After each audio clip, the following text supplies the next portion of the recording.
Start. अध्यक्ष महोदय, गांधी जी ने सभी राजनीतिक कैदियों को सलाह दी थी कि उन्हें आदर्श कैदी के रूप में व्यवहार करना चाहिए विराम। परंतु लेखक के विचार में वे स्वयं भी आदर्श कैदी नहीं थे विराम।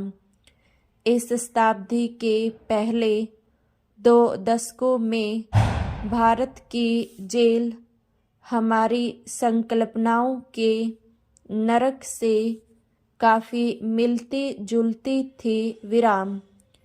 खाना, कपड़े, रहने के हालात, सफाई व्यवस्था और इन सबसे बढ़कर कैदियों के प्रति अधिकारियों का रवैया सभ्य स्तर से काफ़ी नीचे था विराम।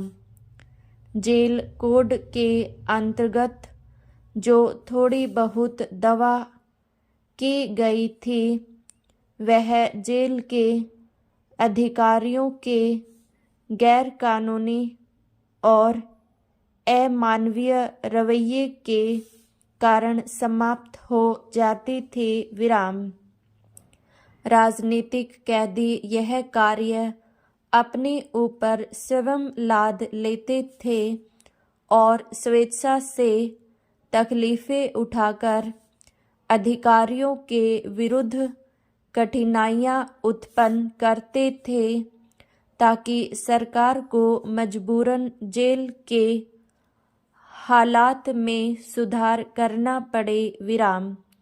गैर कानूनी ढंग से कैदियों को पीटना और क्रूर यातनाएं देना एक आम बात थी। मारपीट से कैदियों की मृत्यु हो जाना कोई असाधारण बात न थी विराम। जेल के कर्मचारियों में भ्रष्टाचार सामान्य रूप से फैला हुआ था विराम। सच्चा और ईमानदार जेल अधीक्षक शायद ही कहीं हो विराम। अतः लेखक और उसके साथियों को अनुचित रूप से गड़बड़ करके या भूख हड़ताल करके अधिकारियों के लिए कठिनाइयां पैदा करनी पड़ती थी विराम। इस प्रक्रिया में राजनीतिक कैदियों का पूर्ण रूप से स्वास्थ्य खराब होना सामान्य बात हो गई थी विराम। इस प्रकार विश्व युद्ध के दौरान जेलों की हालत में कुछ सुधार हुआ क्योंकि उस समय विभिन्न जेलों में बड़ी संख्या में राजनीतिक कैदी रखे गए थे विराम। एक प्रकार से वे जानबूझकर कठिनाई पैदा करने वाले थे और निश्चित रूप से आदर्श कैदी न थे विराम।